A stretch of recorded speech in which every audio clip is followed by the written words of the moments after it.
We've been here actually for 6 days now. We came on Friday from Washington. We're here to educate Americans about the, ISIS threat that is waging war on the Kurds. And it happens to also wage a war on America. And we think Americans and Kurds should watch each other's back.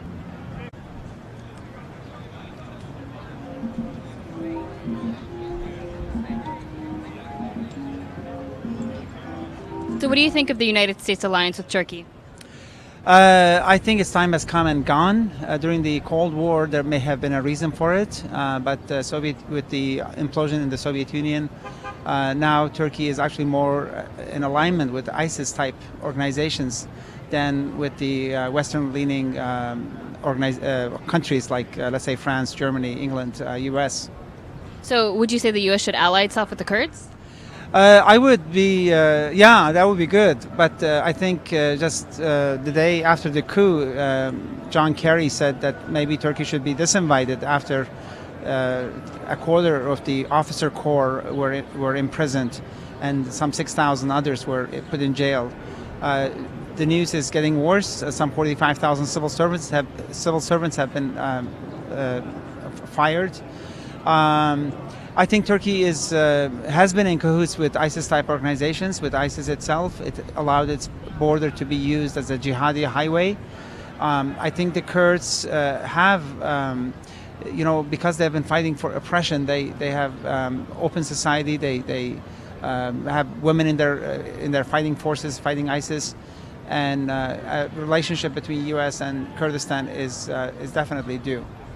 And the U.S. has designated the PKK as a terrorist organization. Should we be working with someone who's been designated as a terrorist organization? I personally think PKK, for every crime it commits, the government of Turkey commits probably 100 human rights violations.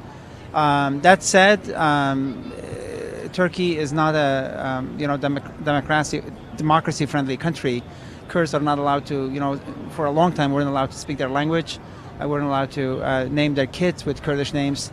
PKK grew out of that. I'm reminded of a quote by John F. Kennedy, who said, if you make nonviolent change impossible, you make the violent revolutions inevitable.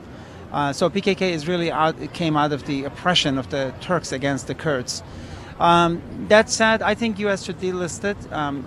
PKK has never harmed Americans. It's trying to actually work with the, come into the light, if you will. But in Syria, the YPG is supported by the United States. In Iraqi Kurdistan, the U.S. government has good relations with KRG. So what's the issue with the PKK, do you think? Well, the issue with PKK is it goes back to the 1990s when the Turkish lobby managed to get Albright and Clinton administration to list it as a terrorist organization. I believe if the listing were to happen today, the State Department would be much more careful. Why did they list it as a terrorist organization in the 90s? To please the Turks, to make sure that Turkey and U.S. relations were on the best of terms. That was an incentive to the Turks.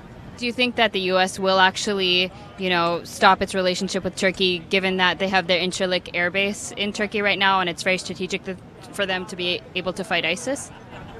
Well, the problem is Erdogan himself is now turning the country into a theocracy. Just to give you an example, when Saudi king died, he declared a national mourning day. I don't believe he would have done that if Obama had died. I don't believe he would have done that if Angela Merkel had died in Germany. So the country has been reoriented, and American foreign policy establishment is coming to terms with that fact. With this failed coup, he has now is like going full speed. He just declared martial law for 3 months in entire country. People are afraid. People are afraid that he's going to use the police force to limit their freedom of expression, freedom of assembly. The whole country could break up because the officer corps was very beholden to Ataturk, who remains, for them at least, a demigod. And with a quarter of the officer corps being behind bars, like admirals, generals, I don't think the army is feeling at ease. That's why maybe he declared the martial law. I'm filled with trepidation. I don't know what's coming up. It's not good news. Turkey actually could become Syria. Turkey often was touted as an example for the Middle Eastern countries to emulate. But instead of Turkey nudging Middle East to become like Turkey, Turkey has now become like the Middle East. And that's unfortunate. Do you think the U.S. will actually stop relations with Turkey given the undemocratic coup that just happened? Well, when the coup happened, Secretary of State was the first to issue a statement.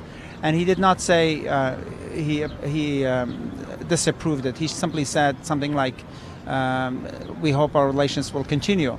When the coup failed, Obama then said democratically elected leaders should not be toppled through military. So there's a lot of uneasiness that we don't see in the mainstream media about Turkish-American relations.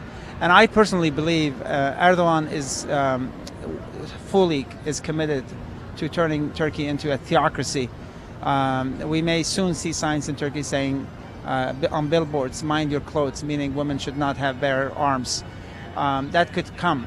It hasn't come yet, but it could come. That's his dream, to turn Turkey into an Ottoman Empire. And there are a lot of armed groups inside Turkey.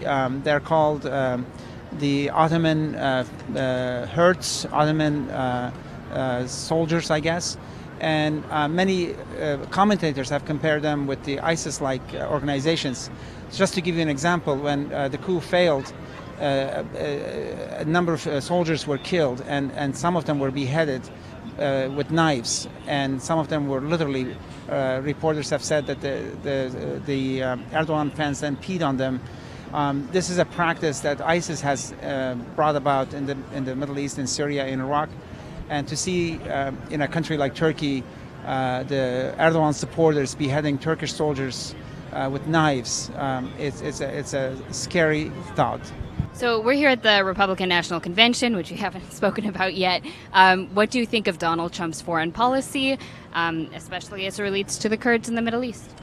Donald Trump, to his credit, has been much more forthright in terms of praising the Kurds. I don't know how much he knows the Kurds, but I didn't want to let this opportunity go in terms of educating his delegates. That said, the campaign rhetoric has been preheated, not allowing Muslims to come to this country and things like that. But in the Middle East, where the Kurds face this threat called ISIS, you have to give the Republicans credit that they are a bit more open-minded in terms of assessing the threat. As opposed to the Democrats? As opposed to the Democrats. President Obama, I feel, called ISIS when it emerged a JV team, and then was hoping basically this war would just go away because he has a Nobel Peace Prize. He's a Nobel Peace Prize winner, and he's by nature, by his nature, he's against war, and I understand that. As a peace activist, I understand that. But war is part of human condition, unfortunately, as is love, as is hate. And a leader like him needs to assess this issue better. The fact that he was reluctant to have American troops stay in Iraq forced that country to break up and then let ISIS emerge out of that vacuum. And now we have a bigger crisis. Events like Nice, Paris, Brussels, Orlando could actually determine the next president of this country too. Security is becoming a very real issue.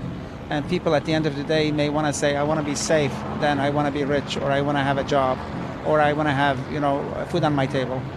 So Trump says, the Republicans might be a bit more, less aggressive when it comes to the Kurds, but they've also, Trump has also said that he would send in the military to fight ISIS. What do you think about military intervention in Syria and Iraq right now? I think that would be an outreach. I think it would be better if we supported the Kurds who are fighting them. The Kurds have been the only ones who haven't turned their back on ISIS. They just need the tools. So I think American presence abroad if it's welcomed, fine. But if it's forced, it generates more headaches than solutions. I think he should, hopefully, maybe if he becomes president, he will have foreign policy advisors who might tell him that. But he also has an isolationist streak, at least from his statements that comes out. So if he says goodbye to the Middle East, Saudi Arabia will be weaker, Turkey will be weaker, and maybe a better balance of power could emerge in the region where, the suppression shouldn't go on. And if he sides with the Kurds, that would be good for the Kurds. And lastly, who are you supporting in this election? I cannot vote. I'm an asylee, but I follow the developments very closely, and I'm not here just because I'm a Republican or a Democrat. I'm here to educate the Americans. So will he be at the DNC? I'm going to be at the DNC we are leaving tomorrow. Yeah, we're going to go to the DNC and have our sign there, spread our pager, facts and figures about the Kurds. My goal is really to educate Americans, and that's why I'm here. If you could vote, who would you vote for? If I could vote on, I guess I would vote for Hillary. Really? Yeah, I don't like her politics, to be honest with you. Her husband was very pro-Turkey. She is very pro-Turkey. But in terms of the best steward to be at the White House, I think she has more experience than Donald Trump does.